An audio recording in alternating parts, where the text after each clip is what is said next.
Tout ce que tu as entendu dire sur les monstres, sur les cauchemars, les légendes murmurées autour d'un feu, toutes ces histoires sont vraies.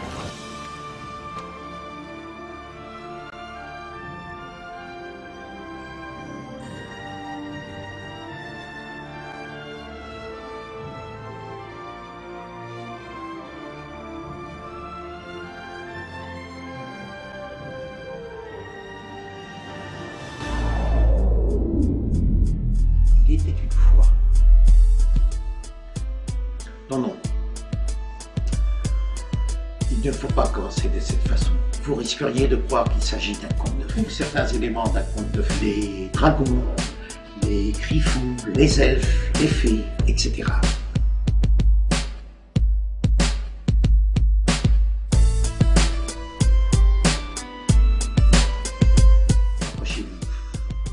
Mais on y trouve aussi de la magie. Je dois dire aussi qu'à cette époque, la magie était bien plus courante que maintenant. Il est vrai que tout a changé. La flèche du temps pointe dans une seule et même direction. Bon, par où vais-je commencer? Prenez vos positions! Ah, par le début de toute évidence, par les terribles années noires. La guerre faisait rage dans tout le pays, à cause d'un démon avide de pouvoir nommé Kabad. Un seul groupement de Celtes pouvait rétablir l'ordre, la tribu Acrimonie, composée de druides au savoir et au pouvoir grandissant de jour en jour. L'heure de l'affrontement avait sonné. Tous les druides étaient partis en quête, toutes sauf un, le jeune Flocon. Sa qualité d'apprenti l'empêchait d'aller au combat, car il avait encore beaucoup à apprendre. Il improvisa une bataille effrénée entre les arbres et fit une fabuleuse découverte. À qui appartenait cette dague? Son manque de savoir était certain, mais il décida de garder cette découverte secrète et de contempler sa splendeur illuminée par le soleil. Au même moment, le démon Kabad aperçut la scène dans sa boule de feu. Il vit la dague redoutable, seule arme susceptible de le vaincre. Il invoqua son ultime sortilège de destruction afin de la détruire à tout jamais, tandis que sa boule de feu se mit à plier pour libérer toute sa puissance. La fée paillette s'élança pour stopper ce processus au péril de sa vie.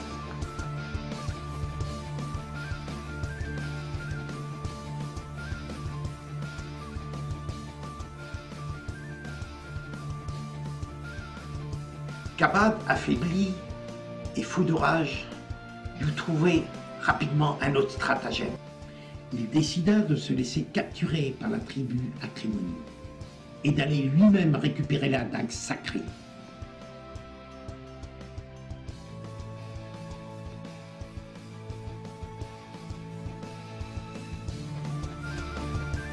Attaché et enfermé dans une vieille bâtisse par les druides, le démon Kabad feignit d'être sous l'emprise pour faire baisser la vigilance. Les druides répandirent ainsi la bonne nouvelle dans le village de Prédon.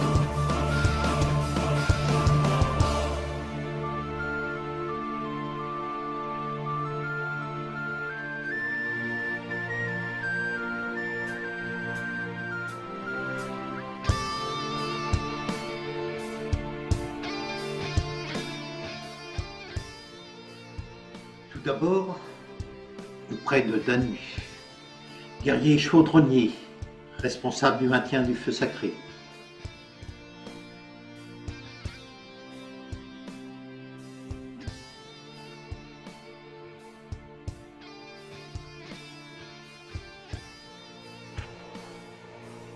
Pline, quant à elle, préparait un bon festin à l'auberge du trèfle.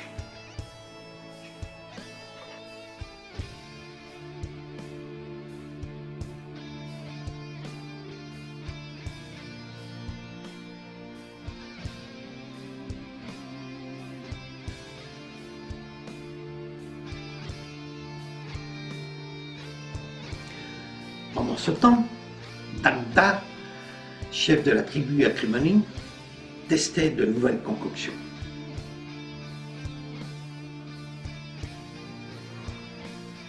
Kratia maniait son ruban magique.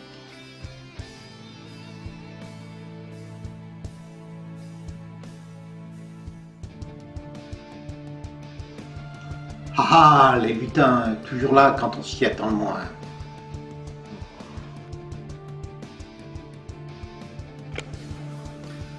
Soltis veillait près de la prison, s'entraînait au maniement d'armes petites mais redoutables.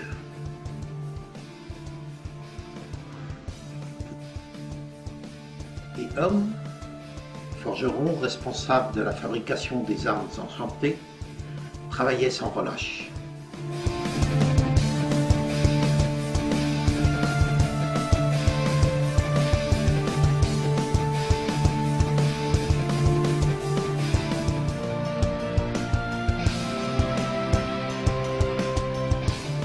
Reprenons le fil là où nous nous étions arrêtés, après la capture du démoniaque Kabad.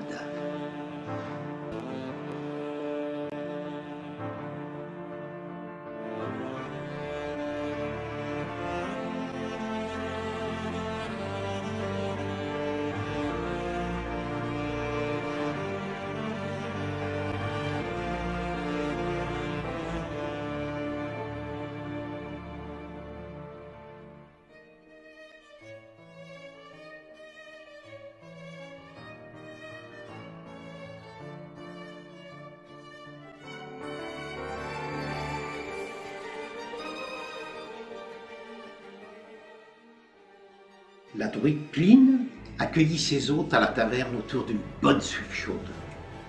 Flocon, déjà attablé, fut peu bavard.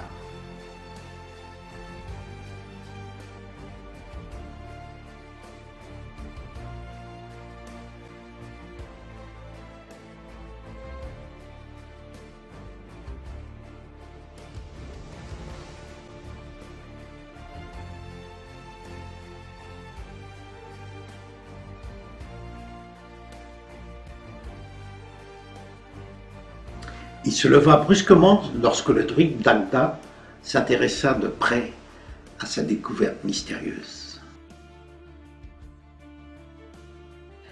Les druides pensèrent qu'il était toujours en colère de n'avoir pas participé à la bataille. Manipulé par le sorcier, Flocon apporte la dague sacrée à Kabad.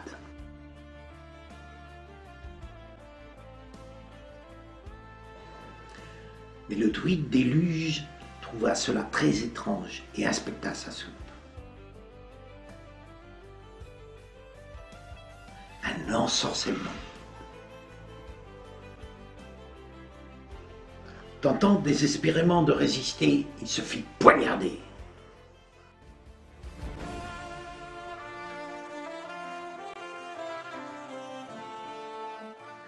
Tous se mirent à courir vers le lieu où était retenu Kabad. Mais ils arrivèrent trop tard et découvrirent le corps du jeune Flocon.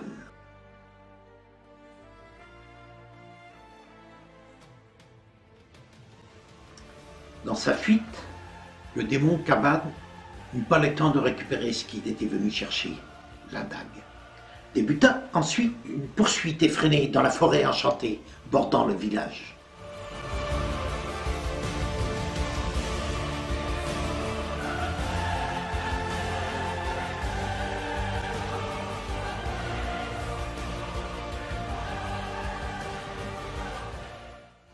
Le sorcier court sans relâche, épuisé et fou de rage.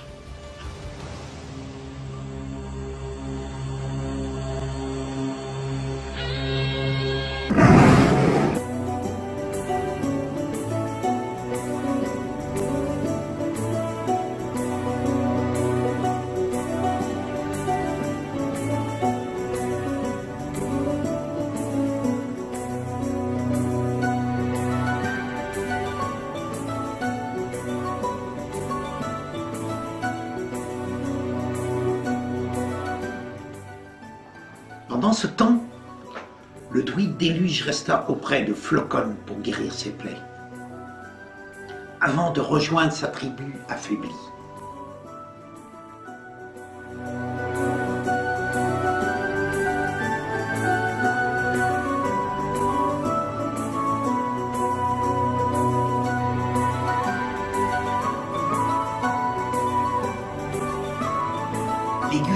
Et là, place au spectacle.